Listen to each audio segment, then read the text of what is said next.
Hey, I'm Matthew Giorgio, managing people. I'm willing to bet if you surveyed entrepreneurs and asked them what's the most challenging thing about starting, operating, growing a business, next to cash flow, they're probably going to say managing people, right?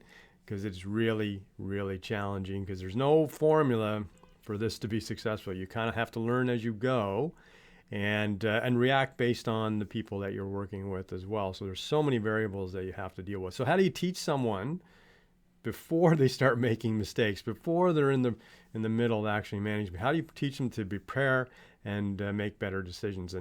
And from my experience, simulation is really the only way to do this well. You can't do it by reading a book or watching a video or going on a field trip or listening to a lecture. There's really no way other than simulating the experience to best prepare someone to make better decisions once they're in the middle of it. And I'm going to show you how we do it with this particular simulation. This is GoVenture Entrepreneur, the most realistic small business startup and operation simulation in the world. And you run a variety of different businesses.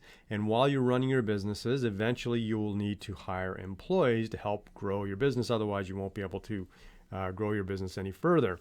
And so here's how we simulate employee management in this simulation. Try to make it as realistic as possible. So we can click on our employees screen here, and we can see a little bit of information about ourselves as founder and CEO, but we're going to go into applicants. And these are all people who've applied to work in my business. You can see there's many, many, many people here, and we can have a quick overview of the types of hours. So do they want to work full-time or part-time? So that's a very important first look in terms of selecting the employees that I might want to consider. I can see the general work experience, and you can see there's a real range of some people who have no experience at all, and some people like Gian here who has lots and lots of experience. And you can see their education level and salary expectation. That's very important too, because if we offer somebody that's a salary lower than their expectation, they're unlikely to take it. So based on their experience and education, their salary would be somewhat consistent with that. So what we can do now is once we find somebody that we might want to hire, let's go with Donald here. We'll click on Donald, and I can see here some more information, it's almost like an interview where I can see even more detail about Donald's experience. So not only education, I can see his ability to learn, his attitude and motivation, his reliability and trust, his work experience, productivity, customer service level, and food service, because I'm running a restaurant business, so I specifically see skills related to running a restaurant business. If I was running like the automotive parts and service business, I would actually see skills here related to automotive service. And so what I can do now is if I think Donald is the right person for me to hire, I can then come up here and make him a salary offer. And I can see his expected salary is 14. So if I try to offer something less than that, there's a good chance he's not going to take it. Let's take a look. Okay, so he has refused my offer. All right, let's go and offer him exactly what he expects and see what happens. All right, job offer accepted. Excellent. So now Donald is my employee, and I can come to the employees tab here, and I can see him, and I can instantly see his morale. It's not that great already on day one. He hasn't even started working.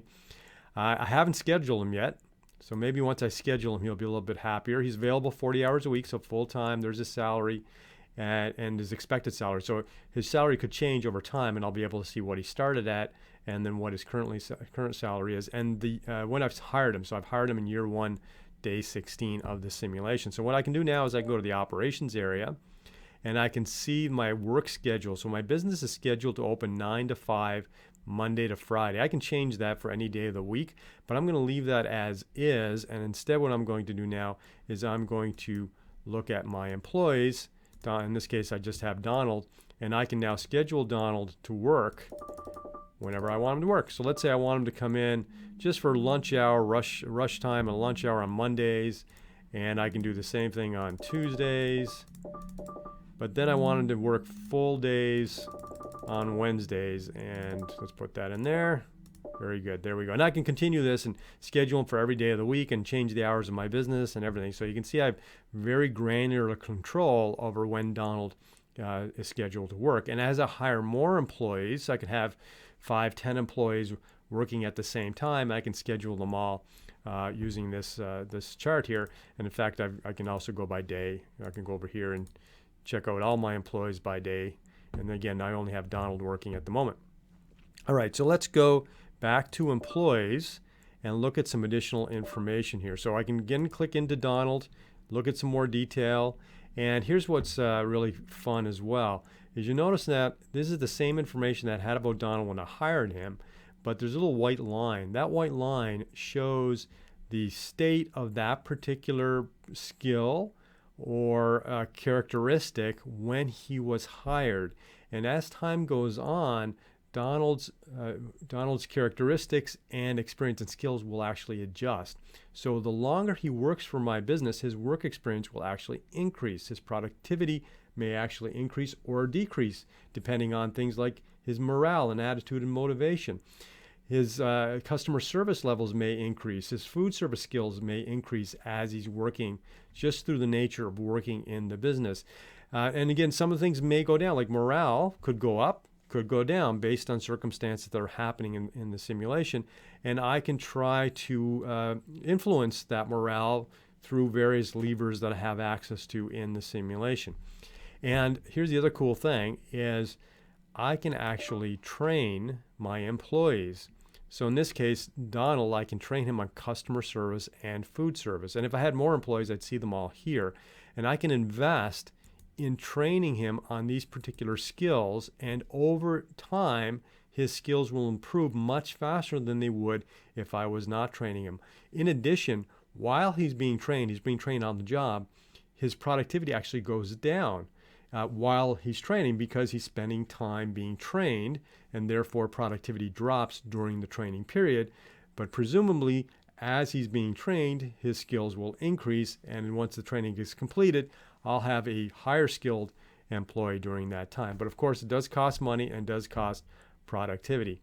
Here's another thing we have in the simulation is benefits. So not only can we compensate employees through their actual salary, but we have a whole bunch of benefits that you see here, from health insurance and dental insurance and paid sick time.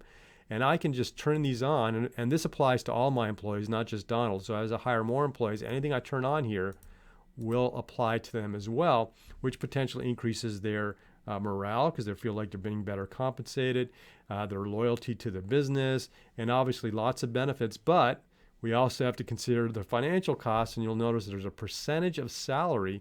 That's the cost of offering this particular benefit to my employees. So there's a percentage of salary cost. So that's a big challenge that all businesses have to deal with, right? Is you want to offer your employees more, but the question is your business financially stable enough to provide more? And that's what you experience in a simulation like this. And as you're running your business day to day, you can review your HR report, and some employees will arrive late. Some will not show up because maybe they're sick or other reasons, and you can evaluate this information as you go. And then if you have to let somebody go because they're not working out, you can do that and then hire new employees and so on. So as you can see, an incredibly realistic and interactive way to learn about employee management before you're in the middle of it making mistakes that you can't recover from. This is a simulation-based learning. I'm Mathew Giorgio.